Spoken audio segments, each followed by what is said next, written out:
Catus, Maximus here. This is going to be a short video about the D10VH version 1.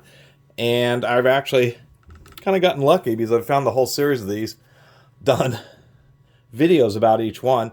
I should say the progression over time of these particular drills. And so this was the missing intermediate unit that came out somewhere between 2005 and 2008 or 9. Don't know exactly when. And they had this for about 10 years until they were bought out by Metabo. So this was the last of the drills before Metabo. And then within the last 5 years, they upgraded it to this version, which is the Metabo unit. This is 7 amps at 2700 RPM. Does have a much improved chuck. This one is 6 amps at 2500 RPM, so it's like a standard regular drill. One thing that's interesting about this unit is they do use baffles around the exhaust, which does actually limit airflow, but makes it actually run quite a bit quieter. So this is the D10VH. This is the D10VH2. And actually quite a while ago, I actually had the original one from the 90s. This is the D10VC. This was back when they were made in Ireland. Green tools made in the green country. Of course, these newer ones are made in China. This was only 1800 RPM at 3.2 amps, but it did have a genuine Jacobs chuck. These were cheap drills, but they were all ball bearing. And for the price, they're not too bad. And I kind of wanted to do the reviews. This was an upgrade. Still had 4 screws in the gearbox like the old one, but just more modernized ergonomics, over grip. When they went and upgraded it to the newest Metabo, we can see things like the trigger switch and stuff are all just about the same. A little bit more modernized overmolding. They went with the 3-screw gearbox. Probably not quite as good. But let's compare noise levels. I suspect that they don't have the baffling once again just because it was restricting airflow too much and probably was having some overheating issues, but it's definitely louder. If we listen to this, the VH2, it's a reasonable noise level, but it is a little bit loud. Now if we listen to the VH1, it actually is quite a bit quieter. You probably have to pay a little bit more attention making sure you hold it in such a fashion so that it can get lots of airflow. But it is certainly a more pleasant sound. Makita has done this on a lot of tools where they have had these baffles, and they've actually, I read a lot of reviews on Makitas. It's the same type of issue where one, it just restricts airflow, so you get more overheating issues. Second problem is if you're doing a lot of woodworking, getting a lot of sawdust and stuff going through the drills, oil or grease and the oil that's emulsified in it will kind of seep around, coat, and then sawdust will want to also build up along these baffles, further blocking them. But anyway, that was just the whole purpose of this little video. They do have provisions for side handles. They've had that for the entire time.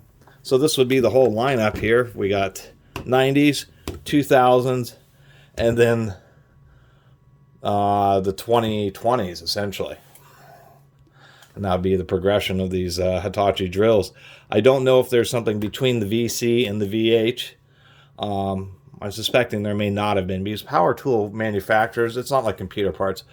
Many times it'll be 20 years before they upgrade or change a model just because they don't really need to. Power tools just don't change very often. Anyway, we'll do a little drill test, see how this chuck ends up working out, see if it slips real badly. This is a Harvest brand chuck, never heard of that before. And then we'll just take a quick peek inside. One thing I was going to mention is this one actually had a belt clip, and it actually was just a specialized piece that went into the top vents. But then, of course, this blocks the top vents. But this thing seems to have a very similar setup. I suspect that this one either had an option for this belt clip, or this belt clip from the VH2 will fit on the VH1. I will say that it shares a lot of the same stuff. It has a variable speed dial, so you can turn this all the way down. Actually, that's so slow it won't even turn. Get that out of the way here. Turn that up a little bit. And what's nice is the trigger lock actually works with the dial, so you can actually lock it, dial it to the speed you want, and then use it for polishing, sanding operations, that type of stuff. Anyway, make sure we Have that turned all the way up here. And we'll use my installer's bit. This is a 5/16 shank, 3/4 inch installer's bit. These are what cable TV technicians, network technicians, security camera systems, that type of stuff. These are the type of bits they use because they're long. You don't have a lot of resistance to flutes. Has a little hole so you can tie a piece of wire and then grab a hold of your cable and go through. And these installer's bits are intentionally very sharp. But they're also notorious because you have a wide area here and a very narrow shank, so only really good chucks. Well, that's pretty tight. We'll see if it gets loose, and if it does, I'll try retightening it, see if it'll cooperate here. If it doesn't want to cooperate, then it doesn't want to cooperate. Pretty simple. Let's see how it does.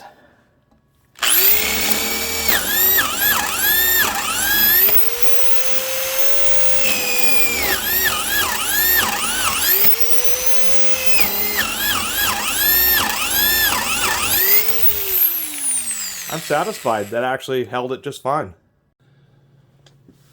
Alright, we're just going to give this a quick little teardown, take a look inside. It's going to be, I suspect, incredibly similar to the D10 VH2, but for completeness, there's 3 little screws holding the handle on.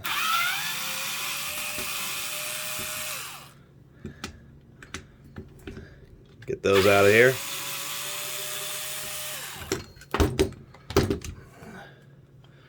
And peel up this handle. If it wants to peel up. It's probably been stuck together for quite some time. I need a screwdriver, actually.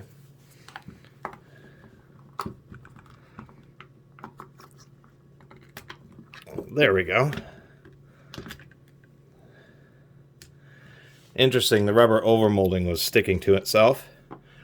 Even back in the 2000s, we do have our asset tag because a lot of people steal power tools. So for, 15, 20 years, they've been including asset tags in the tools themselves.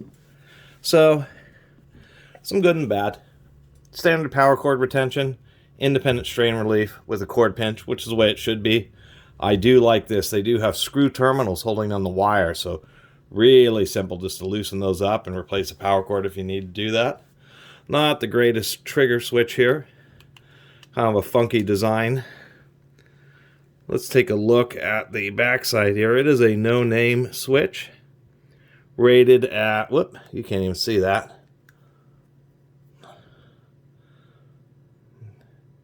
Six amps, 125 volts, so it's not overrated at all. It's rated just at the nominal 6 amps of this drill, so this was a cheap drill. I think new this thing was only like 40 or 50 bucks, and when they were on closeout, they were like 20 or 30 bucks, so super cheap, and that's one of the way, even though it's a decent trigger switch, it is not overrated. Good power tools will overrate the trigger switches by about 20 or 30%, meaning on a 6 amp drill, you might have an 8 amp rated trigger switch. On really heavy duty stuff, they'll even go further than that. Let's see if my suspicions are correct. Nope, the dimensions are slightly different up here, so this belt clip actually won't fit on this drill. Brush guides, internally they're brass, but they're held in by Bakelite thermosetting plastic. Thermosetting plastic means that once you've heated up and molded it, it can't be remolded. It just ends up burning if you try to reheat it. The motor is actually not too bad. What you can see here is that they've stamp welded the wires on the commutator. Let's get a little more light in here so you can actually see that. So they've stamp welded it. You can see they put a little bit of cord wrapping around the wires to help prevent them fatiguing. That's actually not bad. That is better than the folded style. Quite a bit of varnish, I should say, that epoxy that they dipped the motor in. You can just see it signing there, so it's actually not a bad motor. Halfway decent. Stamp welded. Not a lot else to say. Big gaps up here. I don't think air actually goes through there. That's just the void where you can hide microfilm from your spying activities.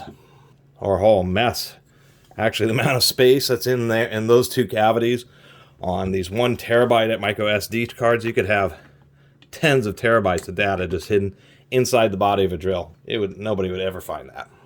I will say that the screwdriver and those screwdriver tips don't seem to fit real nice in these screws. These are not Japanese industrial standard screws.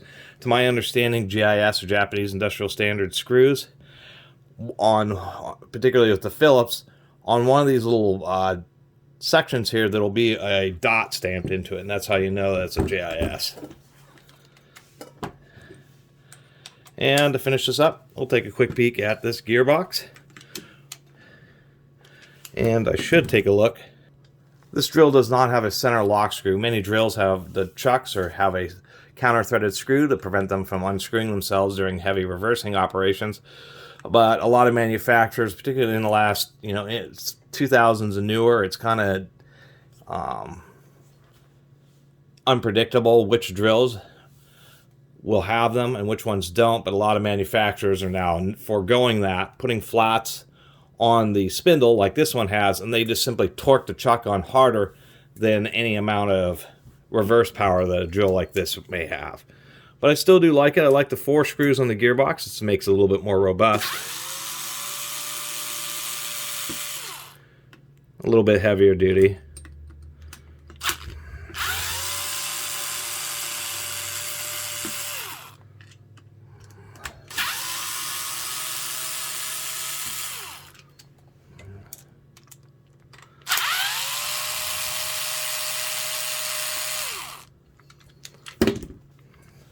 Two short screws on the bottom, 2 long screws on the top. This will be a single reduction, so nothing too special. It is plastic, but this is all fiberglass reinforced nylon. Maybe this is polycarbonate, but I know on the newer one it's polycarbonate. So not actually quite as good. On the newest one, the V2, this is actually a ball bearing. We can see this rear bearing here is a sleeve bearing, but it's kind of odd. You can see that it's a very large diameter. There's going to be a ball bearing that's exactly this size, but they've just swapped out a sleeve bearing that has the same dimensions. So this is something that could be upgraded. It's in a blind hole. This is a situation where you need to find a drill bit that is very tight fitting, fill this hole with grease, and you'd hit the drill bit, and that cause hydraulic pressure to cause this to rise up. You can do that a few times over. I can tell the way this doesn't want to move in and out and is actually pretty stiff just in the front case that we do have a ball bearing up here, and the way it spins real nice. On the back of the motor there was a ball bearing, and we can see on the front of the motor there's also a ball bearing. So this one right here, only being a sleeve bearing, really isn't that big of a deal. And it could be upgraded, but it would have been nice. And indeed on this drill too, we can see the gear case is not nylon, it is polycarbonate, 15% fiberglass reinforced. I will say that the molds were machined very well. Now this didn't have a pin. I've always mentioned that how, except for certain drills, and it's less important on single reduction, but to have some type of pin that keeps the front half of the gearbox and the diaphragm, the back half of the gearbox, perfectly aligned, because when you take it apart or when you do heavy duty drilling applications, this front part can shift left and right, causes gear misalignment. And I mentioned some, particularly like Makita corded drills are missing that. This doesn't have a pin, but we can see by how tight this is that they've done a pretty good job. Anyway, so that will finish it up for this long video. Put a little bit of grease in there. For the price that Hitachi was charging for these drills, they're really not too bad. They do have a lot of shortcomings as compared to Porter cables or much nicer drills. However, they have a lot of stuff that actually was going pretty well for them. Given that these were like sub $50 3/8 drills, they really were pretty cheap. Pretty decent materials. Reasonably well built. I mean, not a lot more that you could ask for a drill that was only, like I said, probably 40 or 50 bucks new when it was out 10 years ago. Helical cut gears. And even though it has one sleeve bearing in there, it's actually just fine in that particular situation. Nice tight spindle. Not a lot else to say. I really appreciate everybody who's been watching and subscribing. If you haven't subscribed, please do. Till next time, Catus Maximus out.